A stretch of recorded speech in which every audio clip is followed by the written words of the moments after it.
Hey, Barakatha Yahweh, Barakatha Yahweh Shai, Barakatha Yahweh, Barakatha Yahweh Shai, Barakatha Yahweh, Barakatha Yahweh Shai. Double honors to the apostles of Great Millstone. Honors to you brothers that be pushing this truth and sincerity throughout the four corners of the earth. And all praise unto Yahweh Bashim Yahshai. Really, I should say all praise unto Yahweh Bashim Yahshai first. Okay, because that's the most important thing. So I wanted to do this quick video right here entitled How the European Union Became Divided Over Russia. Because the rhetoric coming from the the chess piece, the major chess piece, that being America, is very aggressive. Okay, I'm not perfect when it comes to the geopolitics, but pretty much what you can see is really an American aggression. Okay, focused on basically taking down the Russian agenda, if you will. Okay. Now, what's important to remember, these are two houses of Esau. Okay. These are both Edomites. And when you check out the history and you check out how the Romans existed, okay, and you check out how the generals and the subsequent descendants of the generals of Alexander the so-called Great, who later came to rule the known world, you find that there was always infighting, okay, fighting for territory and fighting for dominance. Okay, that is to say, Edomite on Edomite crime. Okay, but on a large scale of wars where you got tens of thousands of people, millions of people getting killed now.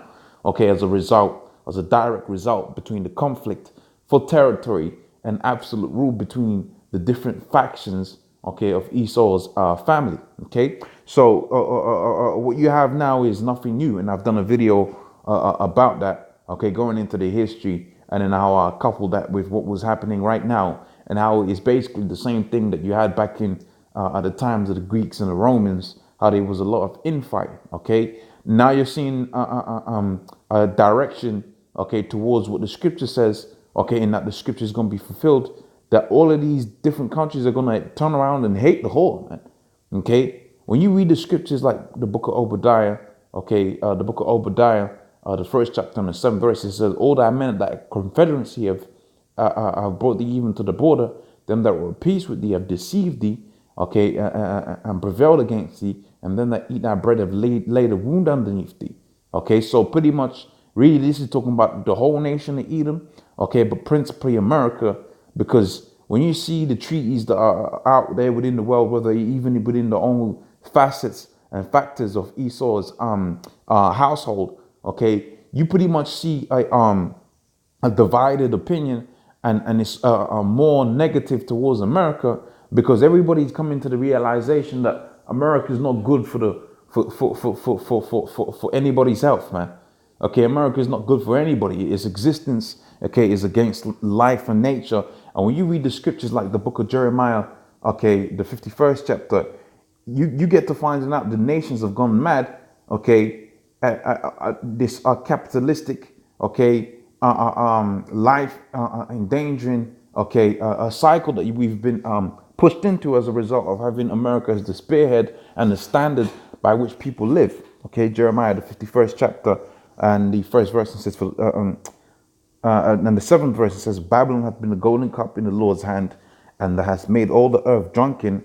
Okay, and the nations have drunken off of wine, because the nations are mad. So you're seeing it to where these nations are going crazy, man. Okay, you compare their social constructs in comparison to hundreds of years ago. They were more in tune with life back in the day than they are now. Okay, you know, people are actually about death right now. That's because you got it to where the enemy of the world is in rulership right now. The enemy of life is in rulership right now, and the Most High is seeing it, and the Most High has laid a wound underneath it, even to the end that the whole house of Esau is even divided. Okay, one side is going with Russia, as you're going to see here, and you got it to where another side is wanting to go with the right of America. Now, on the surface level, that's what it looks like, but we know on a deeper level, this is what it's been set up by the banking elites that pay off both sides of the house of Esau to fight up against each other, and out of the ashes of the existing world, they want to rise up and rule a hegemonist, a hegemony, if you will, okay, a conglomerate of the world, and rule it with absolute authority. Okay, but you're gonna find out this whole infighting between how the house of Esau and who's gonna rise up out of it. You're gonna find out it's gonna be the Israelites that's gonna rise up out of it. Okay, you go to where all of these nations are warring against each other, where nobody's considering the apple of the Most High's eye, that being the 12 tribes of Israel. Okay, this is the apple of the Most High's eye, and you're gonna see they're gonna have the upper hand, and it's gonna come about by the most unexpected of ways. Okay, because we ain't got no army. Okay, we ain't got no a seat at the UN, but we're gonna be the ones that win out of the so-called thing of the UN. And you got it to where the elite banking families are working towards a new world order, or really the Most High is working towards a new world order. Okay, wherein he's going to dwell righteousness. Okay, this new world order, these elites are paying America to come up against Russia, and therefore NATO being divided over which, the different countries in NATO being divided over what country they're going to support. That's all a figment of people's imagination. Okay, so that they can set up their so-called new world order. But the fact of the matter is, the Most High is playing them even more. See, here it is, Esau's playing checkers, thinking he's smart. Okay, he pulled out a trump card in checkers, but the Most High is playing chess. Okay, so the Most High is playing he's the master chess player, and he's got it to where the most insignificant piece on the chessboard, if you will, of which we ain't insignificant. Okay, but as far as these nations are concerned, we're insignificant to them.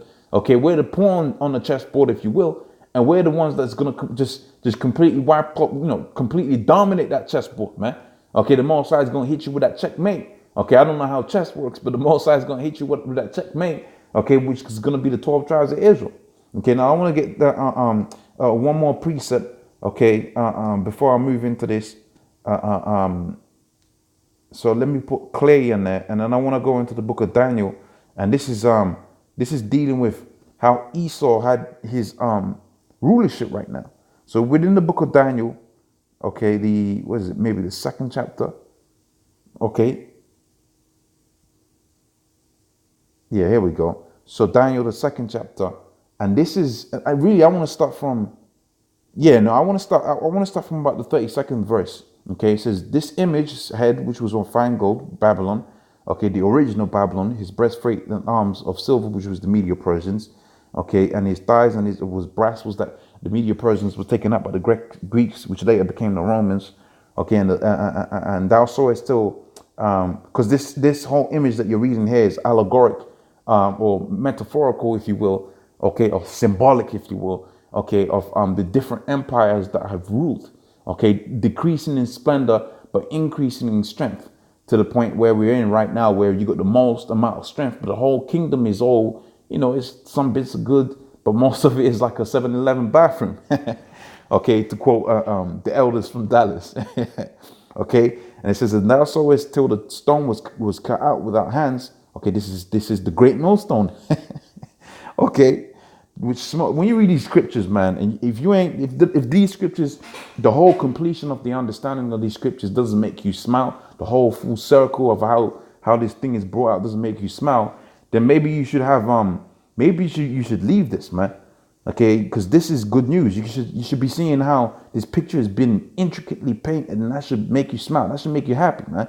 Okay, how the Most High had this called great millstone, and he's going to take that millstone and he's going to cast it against these different empires. And metaphorically speaking, that is to say, the word being brought out here was going to be the main thing. Okay, us prophesying even unto the wind was going to be an energy that was going to bring this kingdom down to the end that we was going to be raised up by Yahweh Shem outside to actually physically take this kingdom down. Okay, and it says, and then the iron and the clay and the brass and the silver broke into pieces and became as the chaff of the summer threshing floor, and the wind carried them away. That's the ICBM nuclear missiles, man. And it says places was found, and no place was found for them. And the stone that smote the image became a great mountain. What's a synonym for a mountain?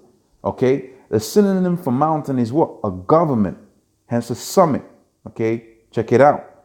Okay, it says, and became a great mountain and filled the whole earth. Isaiah the 68th chapter. And this is the dream, and we will tell you the interpretation thereof. Okay, so you see that how the Esau is going to be really destroyed, but that, like I said, that factor that he's not even playing in. How the Most High, not us, but rather Yahweh Shem is going to empower us. Therefore, Yahweh Shem is going to get the credit. Okay, now I read this. okay, to read this scripture right here, okay, dealing with the last kingdom. Okay, so his legs was of iron and his feet was part iron and part clay. You got bits in it which are strong, America and Russia, and bits of it that was weak, Italy, Spain, and these different places, which were great empires in the time, but now they become weak. So it was going to be divided. And the scripture says that if Satan's house be divided up against himself, how was he going to stand? Okay, so it says last week, Prime Minister of Hungary and Bulgaria criticized the EU policy towards Russia for being too harsh. Again, one of those weaker countries. So they don't see the benefit of they might see the benefit, but they don't really see the entirety of having a 10 aircraft carriers. Okay, which is a symbolic of the iron. Okay, they just feel the clay, man. They're poor and they're like, well, hold on a minute. This is, our fellow Edomite brothers. That's what they're thinking about them Russians, and they're feeling some type of way about that. Okay, it says the European Union imposed sanctions against Russia in response to Moscow's intervention in Ukraine, but Hungary and Bulgaria. This was posted, by the way, on the 1st of the 31st, 2018. Okay, and it says Bulgaria is concerned that EU's continued anti-Russia stance could pose a security threat and does not benefit either country. And ultimately, all right, it's going to lead to a war. Now, I'm not, like I said, I'm not too great when it comes to geopolitics. I do my best, so I'm not going to go too much into this. We hit the scriptures, we brought out, pretty much the point. So I'm just going to speak on these bits and pieces for a little while. But I'm not going to. You can read this article for yourself if you wanna do a video on it. Be my guest. Okay, so pretty much what you're seeing there is, places like Bulgaria and Hungary. They're seeing the direction in which the world is going towards, and it's really going to lead to a world war. Now, you might have it to where you feel some type of way about that, and you want it to not exist. But the fact of the matter is, war was already prophesied within the scriptures here, within the book of Jeremiah, the 51st chapter. Okay, flee ye out of the midst. This is the 6th verse, Jeremiah 51:6. This is flee ye out of Babylon, deliver every man his soul. Okay, and be not cut off in her iniquity. Okay, because like I said, this is the Lord's master chess moves. Okay, you go into the book of Revelations, the 13th chapter, on the 9th verse. Revelations 13:9. If any man have an ear, let him hear. He that leadeth into captivity shall go into captivity. He that killeth with the sword must be killed with the sword. So in the greed of Esau, in trying to expound, and we're talking about the American Edomites, okay, in their greed, they've tried to, really the elite banking families even, okay, they've tried to have a war play out between both houses, their own houses, okay? And then through that, through the chaos of all of that, they was going to have what? They was going to have a new world order being established upon the earth. Okay, but through all of that, really the Most High was going to judge him for the first wickedness that he did. Okay, which was to hate his brother and ultimately kill his brother in all of the different iterations on which this Greco-Roman Empire has existed. And as a result, you got it to where what? The scripture says that the Most High is going to cut off Babylon for her iniquity. For this is the time of the Lord's vengeance, and he will render unto her a recompense. Okay, Babylon has been a golden cup in the Lord's hand, and has made all the earth drunken and all the nations drunken, and therefore the nations are mad. They're going crazy, man. Okay, now as a spiritual man, okay, you should be able to look at this scripture and apply it to the times that we're dealing with right now, and you'll see that the shoe fits. Okay, because you got some assholes out here that'll just, oh, that's talking about the history. But when you check out these prophecies, some of these prophecies, and Babylon has been a golden cup in the Lord's hand, and flee out of Babylon, etc., etc. We really read into these things and apply it to biblical prophecies, within the book of Revelations, where you're talking about Babylon again, but this was after the Medo-Persians had taken down the ancient Babylon, and subsequently the Greeks had taken down the Medo-Persians, and now you had it where the Romans were ruling the entirety of the world, including Jerusalem, by way of the was this guy Pompey and Julius Caesar, and then hence the Herodian line. Okay, you had it to where all of these, you had it to where they were ruling the world, and even within the time of the Romans, you got it to where John the Revelator is talking about Babylon. You got to come to the conclusion that some of these precepts that you're reading here really are applicable to the times that we live in right now within the modern iteration of Babylon. Okay, so hopefully that was of edification. Hopefully my thoughts and my sayings and my words were in alignment with each other. That is to say that it made sense. Okay, again, you could do a video on the article for yourself if you wish. So with that, I'm going to say, all praise unto Yahweh Hashem Yahushai.